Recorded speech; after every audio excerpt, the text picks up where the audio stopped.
sometimes you guys email me at the last, I remember seeing Wendy's name, so let me just see if she was saying she couldn't come. I think she emailed and said she's going to be on the West Coast, so it would be a different time. She was going to try. Yeah, okay.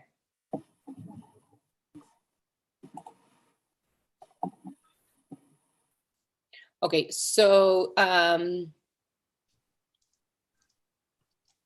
wondering maybe we should just get started because so Matt let me know he's in LA and not able.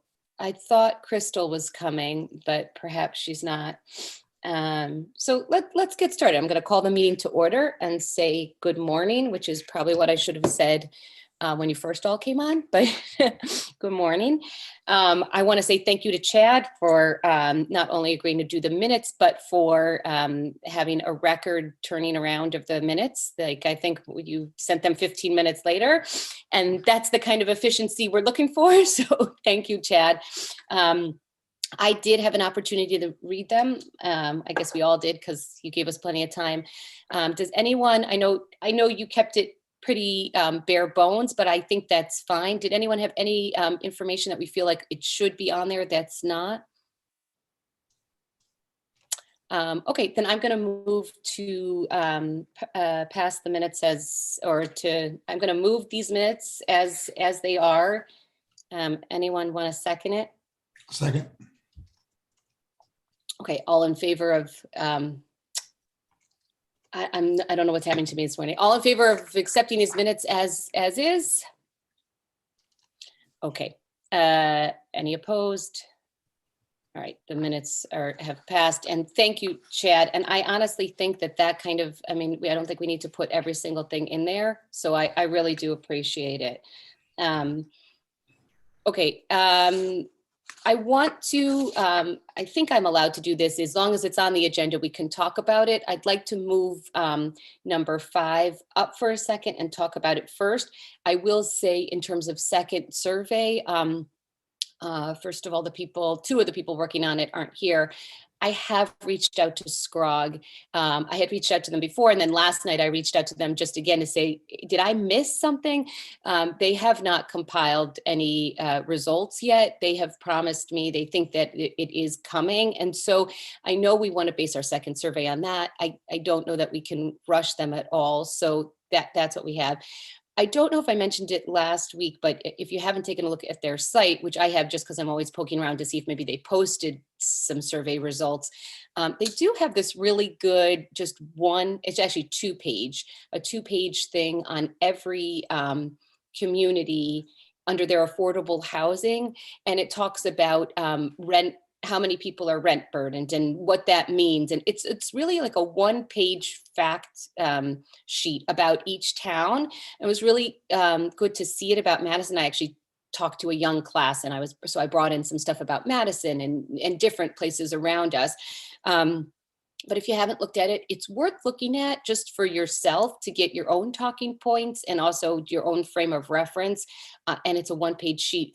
I know we had talked about doing a Facebook page, and I know Erin was going to look into it and then was sort of bounced off of our meetings for a week, and she'll be back.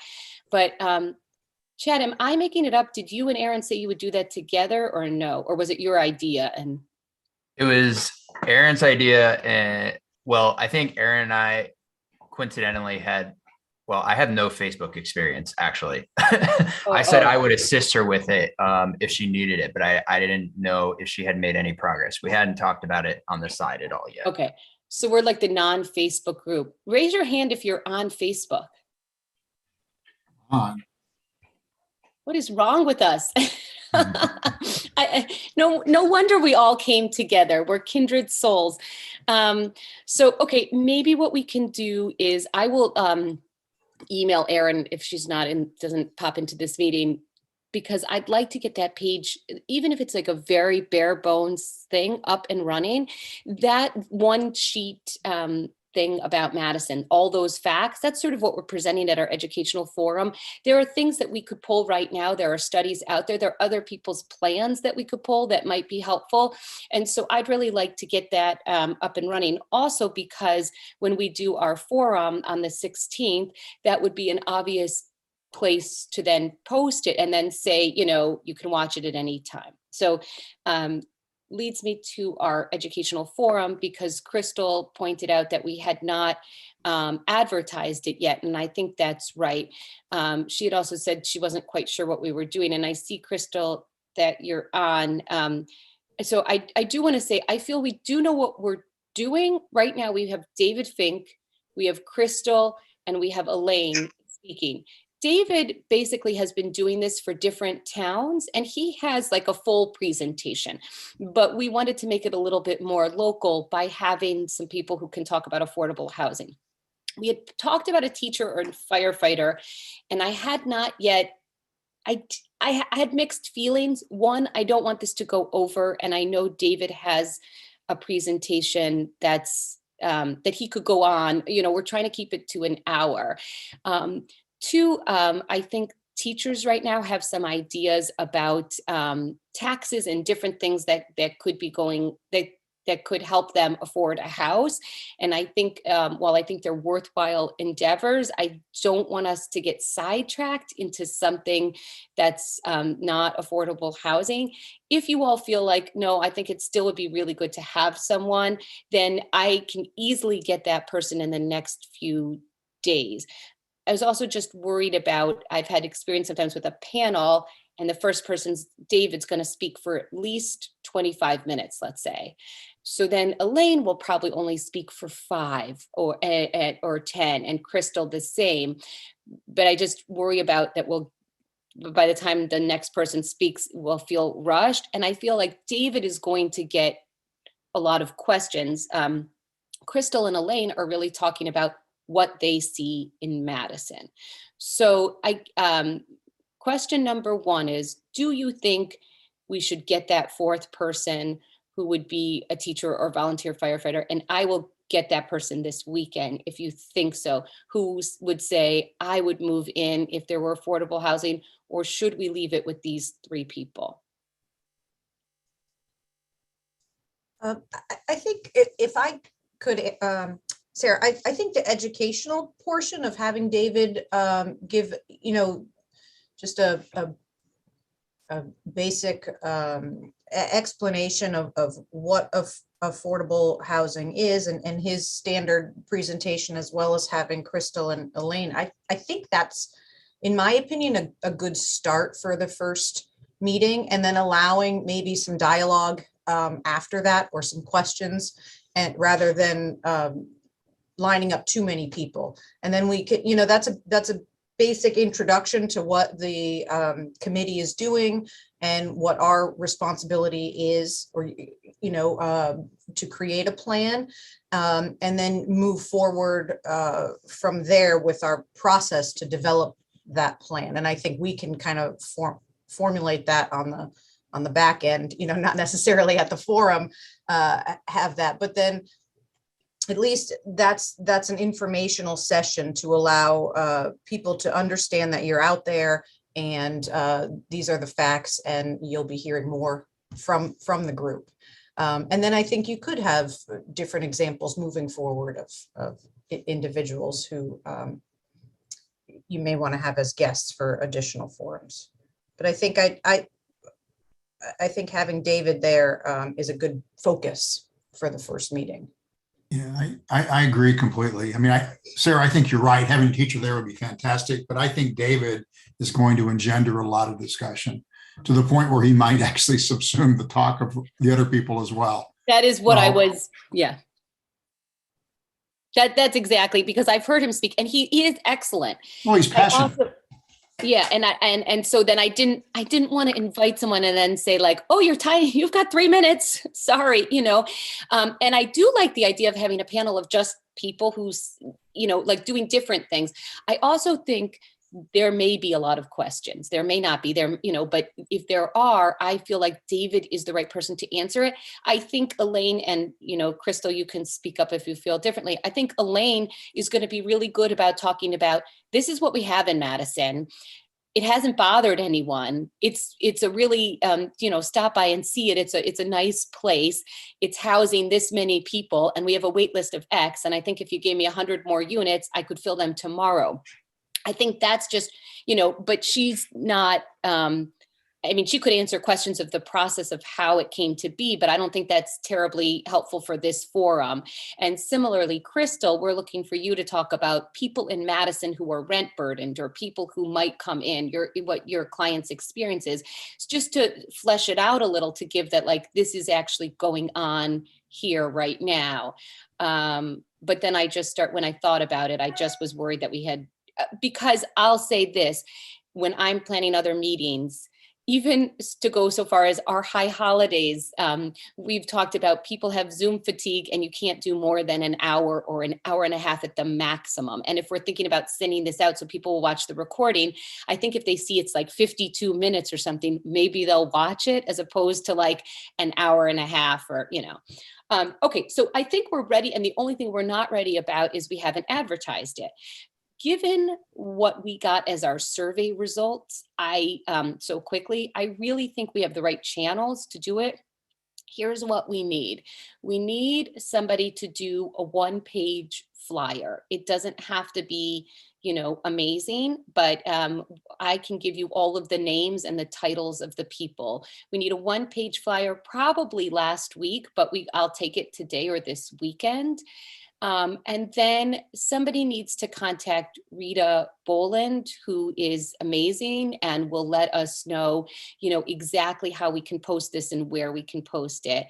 I'm happy to talk to First Select Woman Lyons, or Erin, maybe you want to do that, because Sure. she sent things out for the survey Blast. that was exceedingly helpful.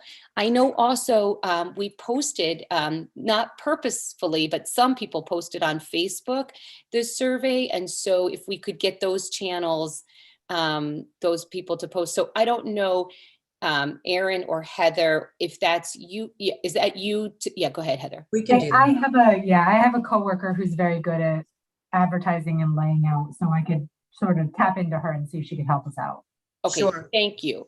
I'm assuming the entire committee will be there, so this would be a special meeting notice also with an agenda that would have to occur. Well, tell me more about that, because I have not said that the entire committee you mean for this forum? Sure. The committee is not Well, speaking that night or meeting.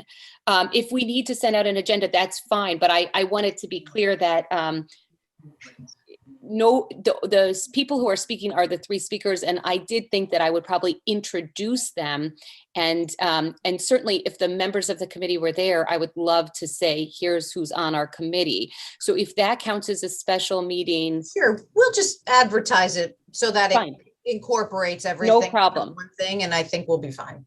No problem. But I just don't want members of the committee to feel that they have to speak. And a few people did say they can't be there. And I said, that's Right. fine. You can watch it after. So if you are a member of the committee, just know that I do want to introduce you there if you can be there. But I was thinking of doing an introduction that's no more than a minute or two, given the time constraints, literally just saying what our committee does and why we've, brought people together. I think David's even going to cover, what why we're here and what the plan is. So I'm not even going to go too much into that. Although I am talking to David early next week, just so I know exactly what he's saying and we can fill the holes. Okay. So Heather, I'm sorry. Go ahead. I'm sorry, Sarah. What time is the meeting starting? We had said 6 o'clock so that we wouldn't interfere with planning and zoning. Okay. Peter has stepped away. I know Peter had said. Well, we do. The Planning and Zoning Commission does actually have a continuation of a public hearing on the 16th. Fine. For an 830G affordable housing development. So Peter would definitely, and myself, we would have to be in attendance for No that. worries. And that's at 7 o'clock, right? Or is it 7:30? Is 7 o'clock. Okay, so that's why we had said 6 o'clock on the 16th. Perfect. And so, okay, so Heather, you said you can do a flyer maybe even today or this weekend. How, who can you help me with the channels of where it should go? I certainly can send it on to the library. I was thinking I would send it on to Temple Beth Tikva.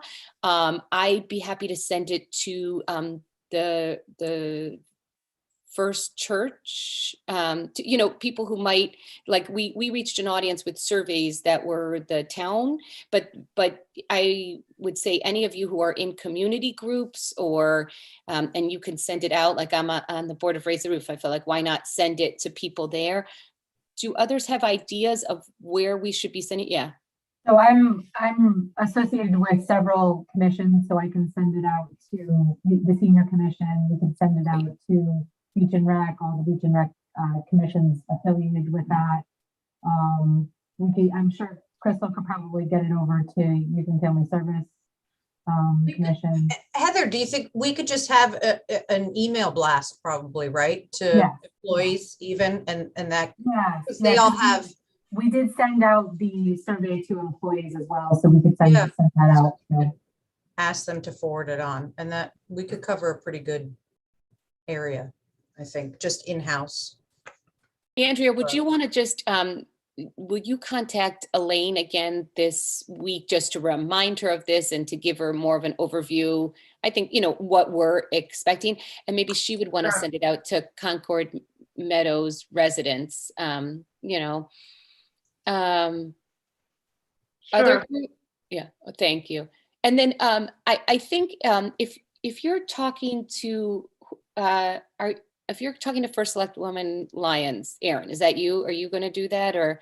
Sure. I did see, and I think that's something that we should probably touch base on, Sarah, that she did reach out, wanted to have a meeting. Follow-up meeting with us. So I think that would be helpful for myself, you, and possibly John as well. 100%. I did see that, and you'll forgive me. I think she and I have similarly crazy schedules, and I saw her say, "Can you reach out?" And I thought I can reach out, but I don't have any time this week. This has been a crazy week, but next week I do. But I guess I would rather reach out. I definitely want. We can talk about it there, but today or Monday, reach out to say if there are people that you want to alert about this program. Now is the time, rather than by the time we meet, which might be a little bit later. And I know that last time when we did the survey, she had asked the schools to pass something out. If she's able to ask them, they either will or won't, and it's fine if they feel they can't. But if they could, that would be very helpful. I have a meeting with her on Monday, so I'm wonderful. Happy to Okay. So any channels, and by that time, Heather will have this one page, and then I think we would also, can we create a Zoom link early enough so that we could send it out in there? Yeah, okay. I'd like to have it listed on the flyer. I agree. So is that something you do, Heather, the Zoom? Okay, fine. Okay. And I think we've left it as a workshop.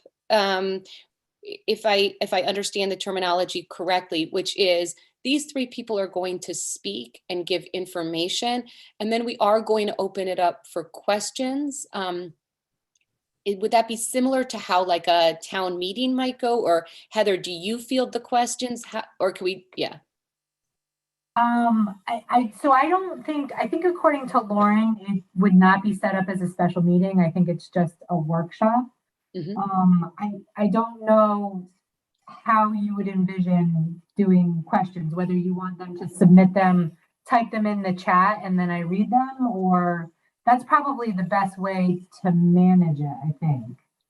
I guess it depends on the crowd too, and the response, but sure, written is always works well in a webinar. If people type their questions in and then staff can kind of field them to the appropriate person.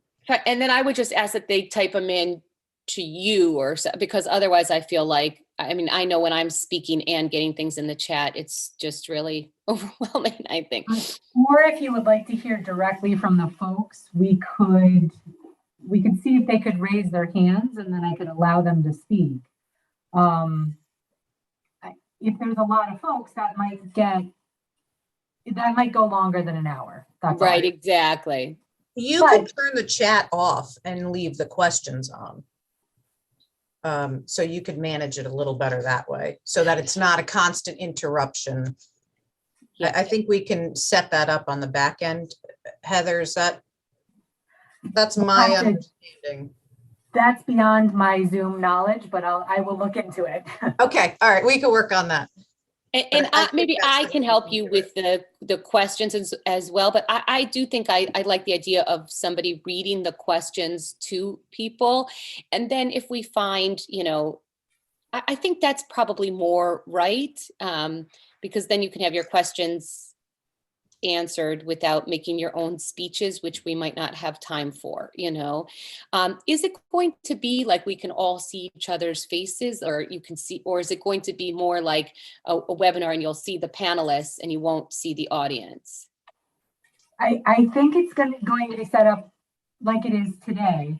For instance, today we have 2 attendees, so you can't see who they are, but they can see us. Fine. Okay. All right. I think we'll see how that goes. This is our first one. It's not our last one. And if we find that people are dying to speak and we definitely we'll have some of these hearings. And we will also have some more question and answer where people can actually talk and not, but I think this will keep it to the hour so that we can send that out. Okay. So do we have everything we need now? Does that sound like, am I missing anything? Crystal, I wonder if you could just let us know, does that answer pretty much what you were saying? Are there other thoughts that you have? No, I mean, that pretty much covers it. And I wasn't saying that we weren't prepared by any means. I don't know if I had missed a conversation. I just don't remember having more of a heartier conversation about sort of how the night was going to go and how it was going to happen. I've been part of many panel discussions, and I just didn't remember us in particular talking about it, but that clarifies as much as it can clarify, and we'll get some information together and ready for that evening. Okay, great. And Crystal, I'm happy to speak to you also. After, I think what may have happened is that Andrea spoke to Elaine and told her sort of exactly what we were thinking of. I spoke to David, who already, I told him what we were thinking and he told me what he has, which, and so maybe you were the piece where, because you're on this committee, we thought you sort of had it, but you and I can speak to, so that I can let you know exactly what the others are doing once I speak to him, so you feel totally prepared. Thank you. I think that's it, but I appreciate you pointing out that we hadn't really sent it out because we have not done that. Sorry, once my Greyhound starts to circle, she's going to make a lot of noises. I'm sorry. Don't rescue a Greyhound during COVID when you already have 2 dogs, if you were looking for a tip. Okay. With that, I think let's turn to, oh, you are here, Erin. Hi, I can't, my sound's not on. All right.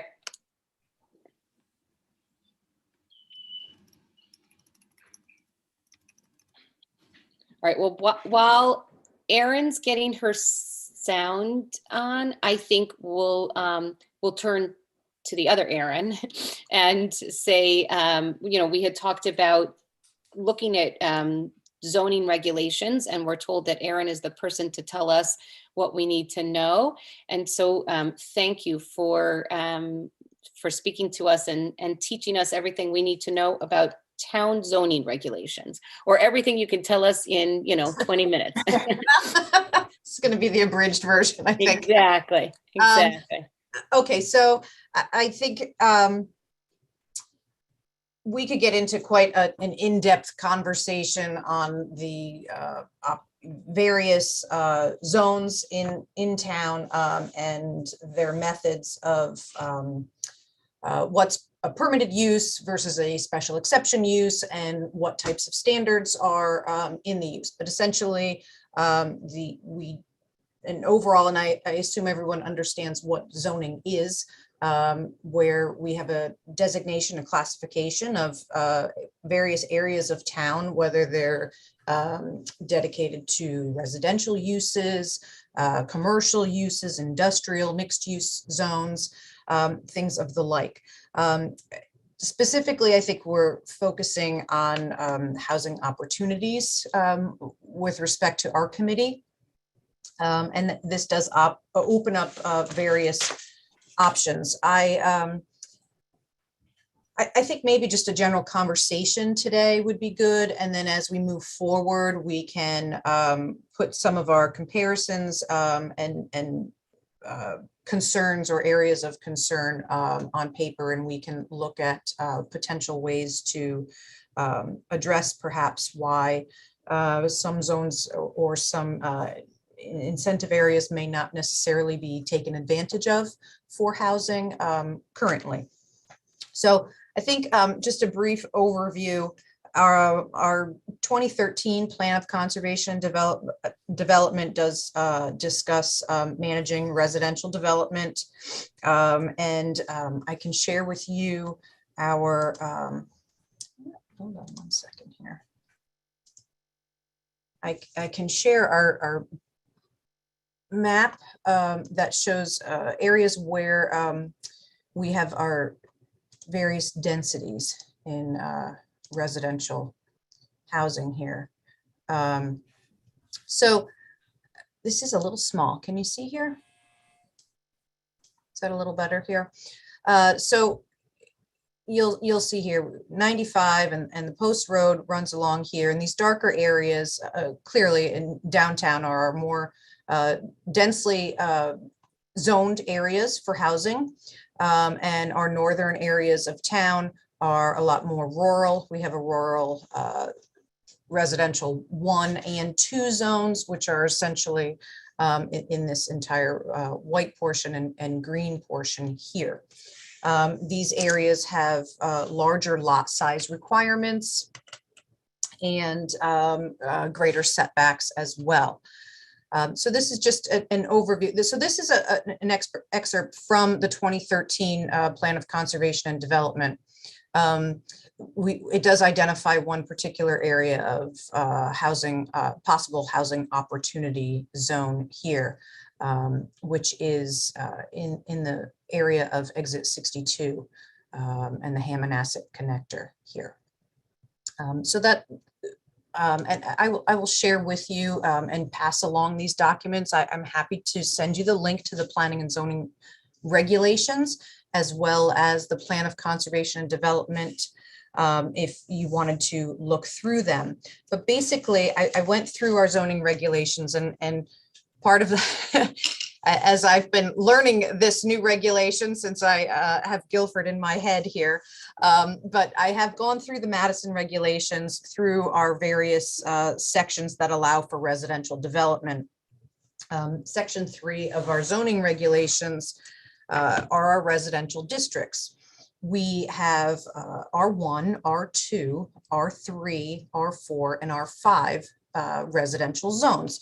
And the various number designations reflect lot size requirements, essentially.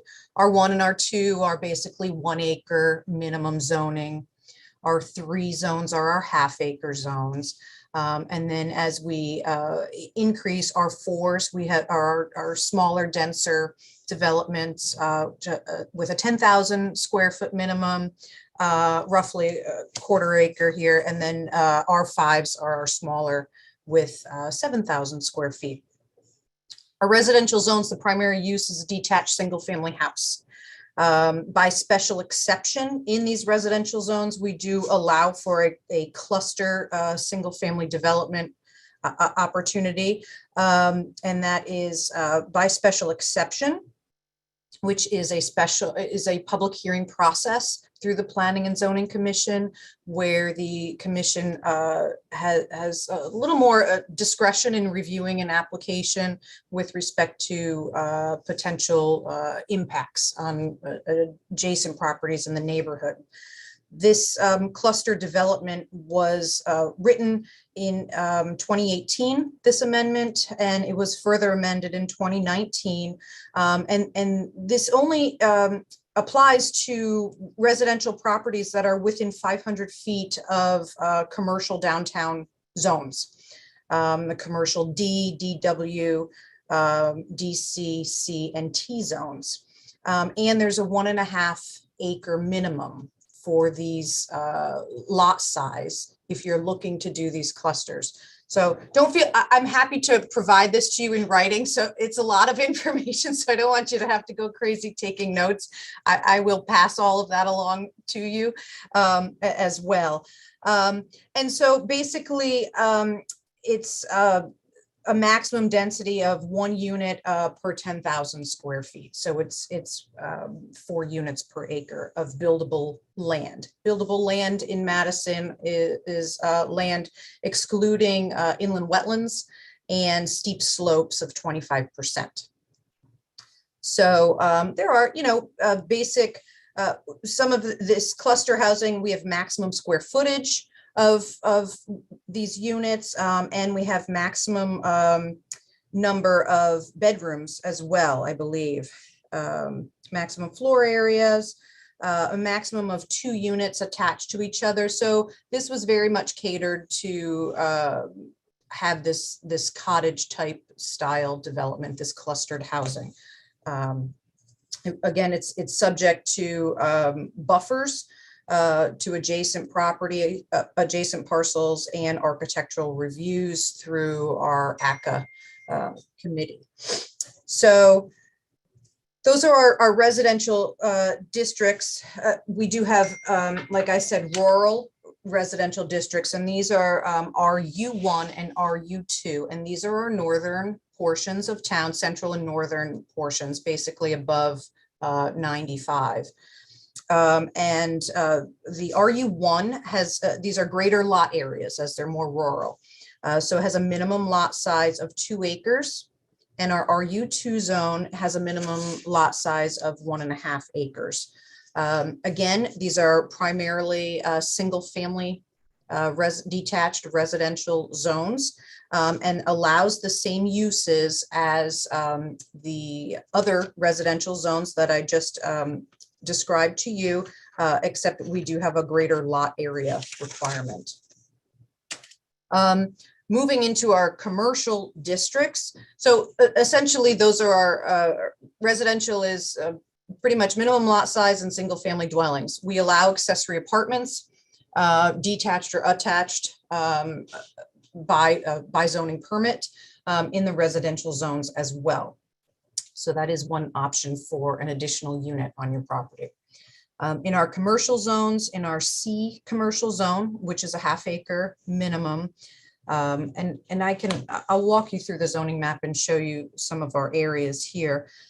These primarily, they do allow for single family development. However, to encourage the commercial use, we do allow a mixed use or a multifamily zone in some of these areas when there is an existing or proposed commercial use. So they're trying to maintain some level of mixed use and preserve our commercial area as well.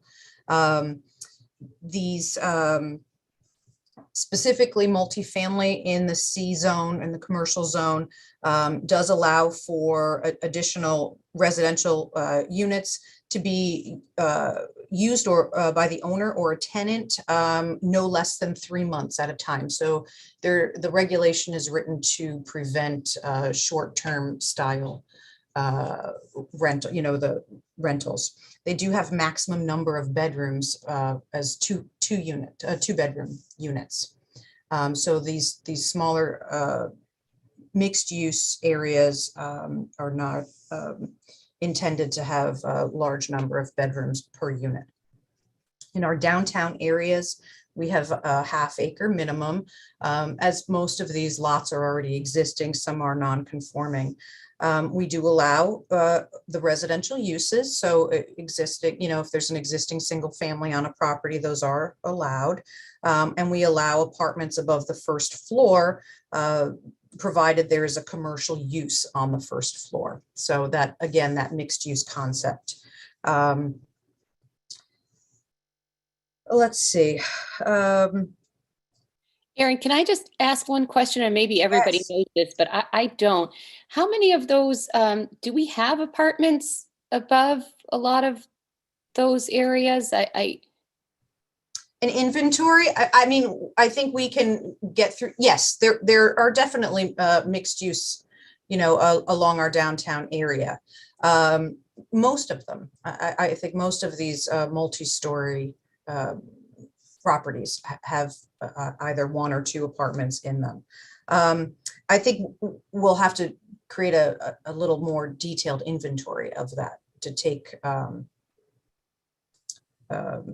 what's the word I'm looking for, to take inventory of what we do have available already. And are those rental apartments, or are they like condos that are owned, or do we know? Nope, I don't know. Yeah, So that from would a be zoning interesting to know. standpoint, the ownership is irrelevant. It's the use itself. And so whether or not the owner rents them out, typically zoning does not get involved in the type of ownership of a unit. Although, except, well, actually, no, as long as it's not a rental that's less than 3 months, that's the only regulation. So it doesn't matter from a zoning standpoint who lives there. So our rural shopping district area, which is, in the Roberts shopping area, that northern, we do allow by site plan approval, which is essentially an administrative approval by the Planning and Zoning Commission, residential units above a commercial space. And that's a maximum actually of 4 bedrooms per acre. So it's a very small scale. Our transitional districts, which you'll see over on Cottage Road, which is a half-acre minimum zone. Single family use is as of right.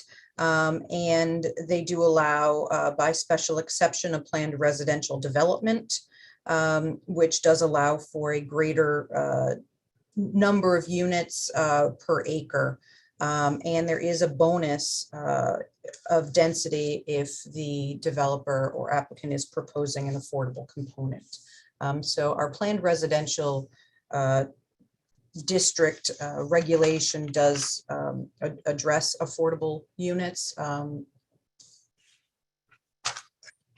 as well. Let's see. So lastly, our light industrial zone actually also allows residential use. It's a 30,000 square foot minimum, so roughly 3/4 of an acre minimum. And so by special exception, you could potentially develop our light industrial areas with some residential use. And that's something I think that we also want to look into further as we explore our zones and what the allowed uses are and where we may, or the committee may think would be the best places to try to encourage residential development. I think we'll have to look and make that finding as well, whether or not we would recommend residential uses in our industrial areas, or if that would be more desirable to preserve that for future industrial use. Erin, in that map that you shared before, does that show us where these light industrial areas are? Or? Pull up, I will get you our zoning map currently here. Yeah, okay, so that's a lot clearer, actually. That will show all of our mixed uses. They spread them out. Unfortunately, it's not one entire zoning map. They're split in various sections of town. So I will break up and show you the different districts. Our commercial map. Actually, this one would be good.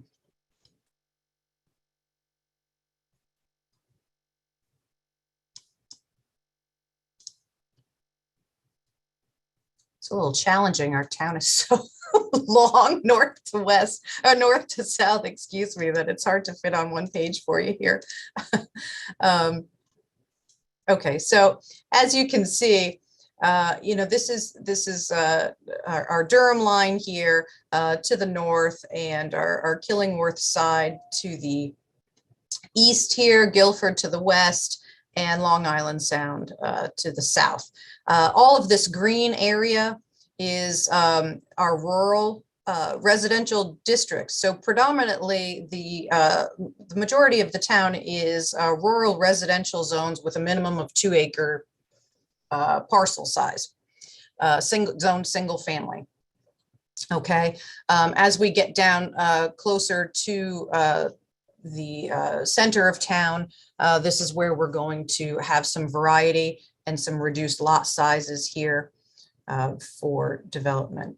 Let's see if we get ourselves cleaner here. Okay. So as I said, we have our 5 residential zones.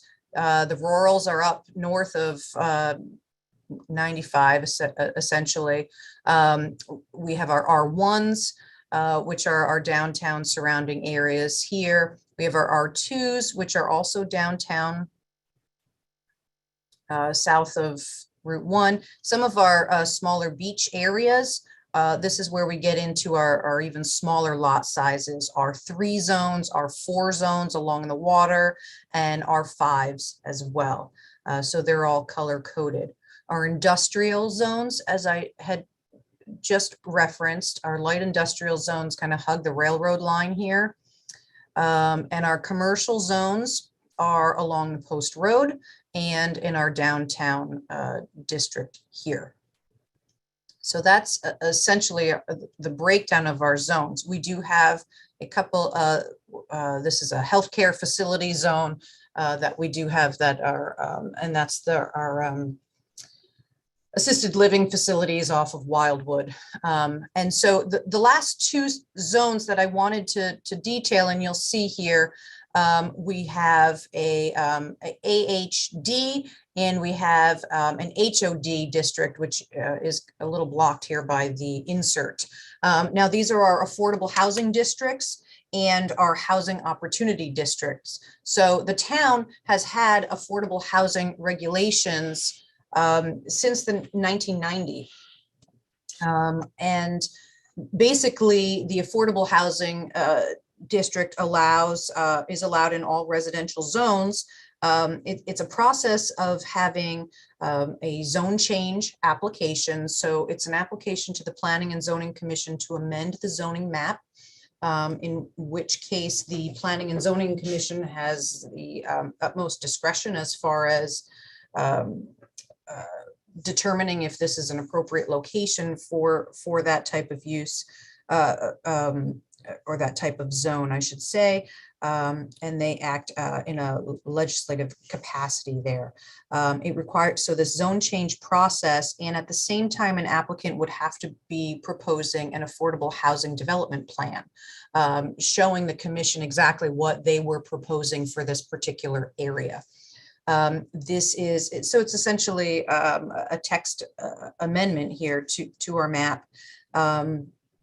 There's a minimum requirement of 3 acres for an affordable housing development. The regulation allows for 4 units per structure max. It has parking requirements. It requires an open space requirement, design review essentially from our ACA advisory committee, and it requires 25-foot wide buffer areas essentially on all sides from adjacent parcels. Erin, forgive me, you've lost me a tiny bit, and I don't know if you've lost others and they just are more polite and not interrupting, but perhaps it's just me. But I'm trying to understand, and I mean, this has been very helpful. Honestly, I can't believe we didn't start with this, a year ago or whatever, but I'm trying to understand what you just said about the 3 acres, because something didn't quite. So you're saying there are these affordable housing districts. So we have they're not designated on the map. So it's an opportunity for a developer to come in, petition to the Planning and Zoning Commission to change the particular zone of a property. provided it's an existing residential zone, and you have a minimum of 3 acres. So if the parcel has a minimum of 3 acres, you're in a residential zone, you could apply to the Planning and Zoning Commission under this affordable housing district, request that the parcel be rezoned as affordable housing district. And at that same time, you would have a plan to present to the commission that they could then review simultaneously to determine if they feel that this zoning map amendment is appropriate. So pardon me, I think I did get it. And the thing that I got hung up on was the 3 acres, because what you just showed me there, nothing below 95 is going to have 3 acres, correct? Well, that's not true. There could be oversized lots. There's a minimum acreage requirement. So we do not have any minimum requirements in our residential zones for 3 acres. The map you're showing us is what it is possible. It's not what it is, what's down there. It's not what's owned in plots. Sure. I mean, people, you could have a minimum of a ½ acre zoning, but your lot happens to be 1.5 acres, or, And so is there or you that combine map? parcels. What's that? Is there that map as well? So I understand now exactly what you're saying, and forgive me. So you showed us a map of, this is what zoning is.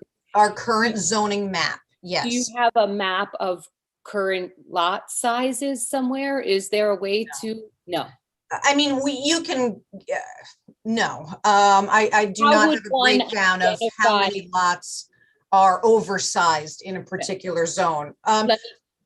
How would one identify a 3 acre plus zone? It's not a zone. It would be. I'm sorry, a 3 plot. acre plus plot. Forgive me for using the wrong word. Yes. How would? So, I mean, we could look at them in a particular area for just, clicking on the GIS mapping would give us the area of the lot, basically. Erin,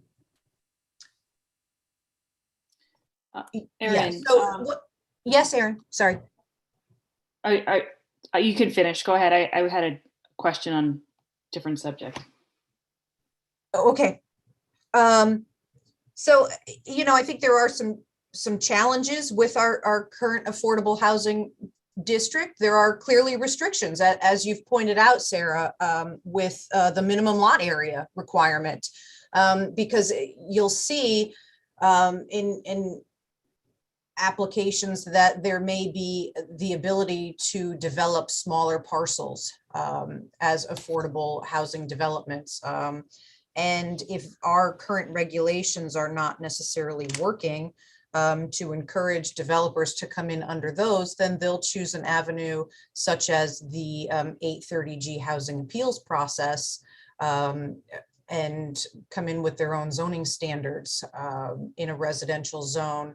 And the proposal doesn't necessarily have to comply with any of our zoning standards. So, and I think, and you may see that we currently we have one last night.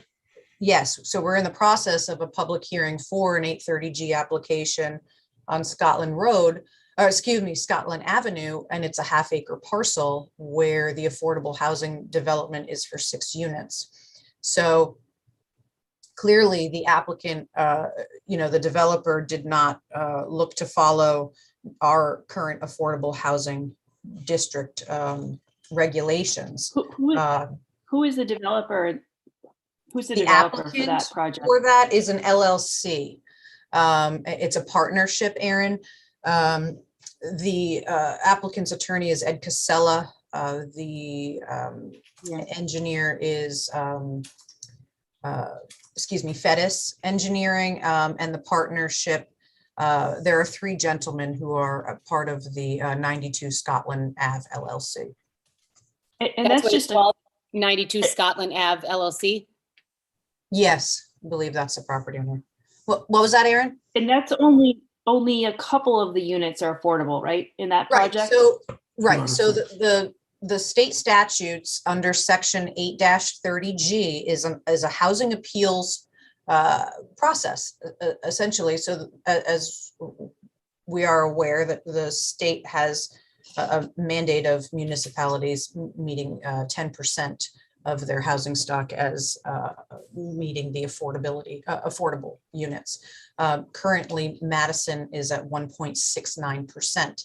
And according to our 2013 Plan of Conservation and Development, I don't believe our numbers have increased Right. very. So this At might that this time, might be kind of we were also under. a dumb question, Yes, Erin. but what's the incentive for a developer to go through this process that 92 Scotland LLC is going through to make, if I'm understanding you correctly, it's in order to make some of the units affordable housing, right? The incentive would be density. You get a greater density. The requirement is a minimum of 30% of the units designated as affordable. And affordable would be of that 30%, 15% of the units would need to be geared for individuals making no more than 80% of the average median or the median income of the area, which is $93,000. So 15%. Yeah, so I guess what I'm asking is, is this the only way that they could get that number of units in this particular area? Like, in other words, could they get one in there that's all non-affordable housing? No. Okay. And that's exactly the point, Erin, and Yeah. everyone, that I think that point, that sentence, those sentences need to be sort of said over and over to Madison, because I think people don't quite understand when we talk about what we want to do in creating affordable housing. Until we have that 10%, that's what can happen everywhere, right? And so in all our residential, that could happen wherever we allow residential anywhere. use, could be subject to an 830G application, And which essentially does not have to follow the zoning standards of the town. And I just wonder you're if there's sort a of left with just deliberating, Aaron. I think just where you do have an ability to still have discussions is on health and safety issues. That's it. The rest of it goes by the wayside. So you can go online and look at the application. We can't talk about it here, obviously, but you can Correct. go online and see it. It's there. But I guess what I'm saying is this is not terribly complicated stuff. And yet I don't think it feels accessible to the average person. It certainly hasn't been accessible to me. I'll say that. I'm a housing lawyer.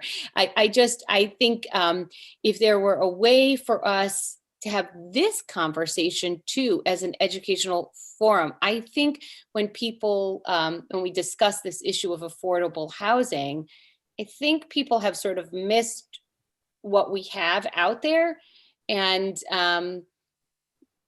what can be forced upon a town that may not necessarily be, I'm not talking about this particular application, may not be the best way to do both affordable housing and housing in general. There may be better, right? So I don't know, Erin, if that means like a few bite-sized educational pieces that you give, like this is the process, this is what the legislation tells us, so this is what happens with developers. Do you understand what yeah. Right. Well, I think we will have to, this is a major component of our plan, is looking at what our existing zones are and what our regulations, one, we want to know what our community, the needs of our community, and what type of housing our community is looking for. And based on those needs, then we assess what our current zoning is and do we allow for housing of that nature here? And if not, what are some opportunities that we could help create that? And I think that's what our plan process is. And I think that's where we'll end up and have John's expertise as well moving forward on our plan. He can help guide us through our steps and our process to evaluate that, because I think like you said, we're getting to the point now where we're going to have to get into the meat of what we currently have. What are the methods of approvals that, so our current housing stock, how did we get there? Were these appeal processes? Were these special exception uses? Were these as of right developments? Things like that. And having that knowledge, then we can see and discuss with developers as well, what were the challenges? Why didn't you use this regulation? What doesn't work in what we have written? And that's where we can start to make these recommendations in the plan. And then moving beyond that, then the Planning and Zoning Commission could then address those and work on potential text amendments to encourage. Can I just ask what the Yes. the Hope project, what process do they use? Is this on Cottage Road you're For referring Cottage, to, Erin? for Cottage, yeah. That process. That was the regular, That was the regular process process. Aaron. described earlier, right? Yeah, Right, that, okay. that did not come through as an affordable housing development Okay. initially. So just from a practical standpoint, it seems like the objection to the 830G, so there's this method of creating an exception to create additional housing in a kind of dense area, right? So It the doesn't objection have to be a from- dense area. It's Okay, any well, like zone for that allows Scotland for Road. residential use. For Scotland Road, for example, the objection from the public, potential objection, may have nothing to do with affordable housing, but may have more to do with density. Like people don't want that much housing in one area, regardless of whether or not it's affordable. Is that kind of, Peter, is that what you hear? Well, I think that's fair, but if they use an 830G exception, they can come in and do lots of things with density, lot coverage, setbacks, you name it. And planning and zoning commissions are largely able to only influence the decision based upon health issues and safety issues. Okay. Since they're putting affordable housing units in there, they get to use that exemption. And Erin, that's what I'm saying people are missing, whether you think you should have affordable housing or not, and I know we do want to talk about the need in our community, and yet, let's say we decided there was no need in our community, which we don't think that, but Right. Nevertheless, this legislation is telling us that we need to do something or else it will be done. And I think that's something we need to make clearer to people. I don't want to make it in a threatening way, because I feel affordable housing can be a very positive thing. But I think also people are missing when they discuss back and forth what they're thinking to do, that the decision has been largely taken out of our hands, and doing this plan is taking the decisions back, but it's not deciding whether or not to do, it's deciding how to do. Is that right? Is that Yeah, Yeah. I think that makes sense. I think one of the things that I kind of struggle with is that we've identified that the optimal place for affordable housing is near transportation and near the grocery stores and near all of that. But then there's this resistance to having density in that area. And so how do you overcome that? Because it's like, you know what I mean? It's like two things that sort of 100%. The 3 acres is instructive, right? That we think we need 3 acres to do this, right? And so, yeah. Well, just from the perspective of I guess to Peter's point, how do you educate the public on the people who are so afraid of density downtown, on how these projects can be done, in a way that addresses those concerns? I think there's probably an education component there as well. and I think there are processes in place, Aaron, that have allowed various types of developments and increased density that are not necessarily related to affordable housing either. So right, and you see a lot of a lot of objection to those as well. Well, I right, and I think that's something, and maybe, you know, getting some feedback, and I think that's part of our survey as well. Asking people where you want to see this type of housing. Is that, I mean, those are questions in our survey, correct? Of areas of town where, you know, one, we could accommodate additional density. Not all of it needs to be in that area downtown. You know, there's, and I've had experience in Guilford with, you know, smaller zero energy affordable housing developments that are not necessarily right downtown, that are in a larger acre area in a cottage style development. So there are varieties. I think it doesn't necessarily have to be apartment style buildings and things like that. Although you have limited discretion when these 830G style applications do come forward. And I think the 830G process is nothing new. You know, it's been around for decades. I think Madison may not have seen it in quite a while. And it just so happens that, you know, over the last two months, we've received 2 applications that will be utilizing that approval process. Well, if I understand correctly, I mean, other towns have seen this for a long time, but, you know, Madison hasn't been terribly, you know, we're smaller, we're not close to certain things. So it hasn't been this desirable place. I'm not saying it hasn't been a desirable place to live. I'm saying it hasn't been something that developers have their eye on in the same way. And I think after the pandemic, with people changing lifestyles, all of a sudden, I think I would assume you will see more, right?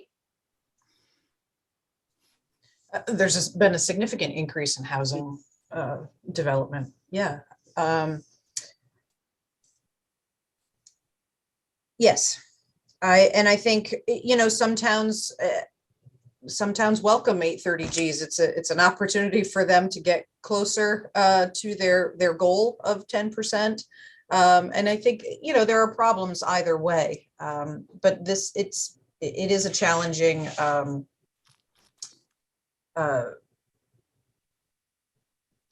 just situation, you know, at this point. I think for us to draft how we'd like to move forward and tweak our regulations, I think, you know, some of our regulations are old. You know, our affordable housing regulation is from 1990, so it clearly could be updated to reflect current needs. Yes, Peter. I was just going to say, I think the other thing that's been talked about with 830G and the 10% rule is, to the extent you show that you're making progress towards that 10%, then you're not as vulnerable to an 830G application because you have some rights then. At least that's what I understand. You have some rights to fend that off and just not have to accept the safety and traffic issues, for example. But somebody has to say you're making progress on that 10%. Am I correct in what I've read in the past? I have to be honest and say I think for this committee, I'd like to say you are correct, but I don't think that's right about the legislation. Well, I'm pretty sure I read it. I'm looking in my files. I'm pretty sure I read that you can get a moratorium. I don't know if John, if you've heard Yeah, but that. it's a certain percentage, I think, that you have to. Can I jump in on that? Please, Yeah. please do. And I just want to say it's 9:34, but this is, I think we're just scratching the surface. John, I do want you to answer, and then maybe we can talk about, I mean, this education is something I think we all need very much. And I don't know if we can have a few special meetings just to hear you guys talk more. But John, please answer the question and we'll figure out timing. So the question was about a affordable housing moratorium. Yeah.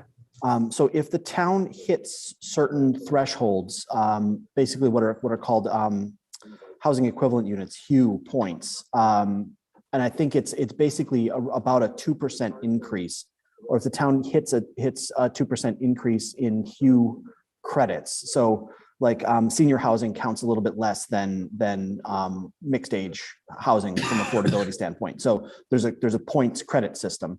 It's over a certain time frame though, John? No, once you hit that threshold of a number of housing equivalent units, then the town is eligible to put in place, I believe, a 4-year moratorium. Okay. From affordable housing appeals. And ideally during that time, it's not just a, thank goodness these people can't bother us. It ideally is an opportunity for the town to get their act together and identify where, affordable housing would be more appropriate to put regulations in place, to put policies in place. It's not a get out of jail free card. It's an opportunity for towns to get their act together and not be sort of besieged by applications. I don't think Madison has necessarily been besieged by applications. I've had a few. And ideally, this process, this affordable housing plan process, even though it's statutorily disconnected from 830G, the affordable housing appeals, ideally this process, this affordable housing plan should be that opportunity to put in place a strategy for how the town can be more welcoming and specific about the types of housing that it would like to encourage. So anyway, but there is a statutory structure in place. John, but that 2% or whatever, that's done, right? It's not like here we've identified what we might do in the future. No, they need to be constructed. They need to have built. They need to have certificates of occupancy. Yeah, that's why we have to be realistic about what we're creating here and what it does do to protect and what it doesn't. And I mean, and also I know language is important, and I know you're just joking with the get out of jail free, but like this is not a prison. We want to construct really good affordable housing, and that's a welcome, that can be a welcome thing. So I think though this is scratching the surface of what we all need to know to do this job correctly. Luckily, we have experts like Aaron and John who are going to help guide us. And but I'm wondering if we can continue this conversation. And I don't know if it makes sense to continue it in 2 weeks' time, or I don't know what people think. I know that we're heading into some people's holidays, and in 2 weeks, it's the 17th. It's fine with me if we continue. I don't know if maybe there's a time to have a special meeting where we just let Aaron and John continue on some of this, or what do people think? It may be nice to have a follow-up on the 17th because that'll be the day after your forum to kind of, reconvene and see how that went and maybe go from if we had any, any good comments or questions or things as well. But sure, I mean, I'm happy to. I have our Friday mornings blocked off, for our regular meetings, and happy to continue this. And I'm happy to have some conversations with John as well to help prepare some valuable information for the committee so that at least, so that you have all of your facts ahead. But, and it seems to me, Peter, I don't mean to leave you out because I think you also have this expertise, and I'm not trying to, so if there's information like this information, I feel like is very helpful for me. And I feel, so I would like to continue the conversation.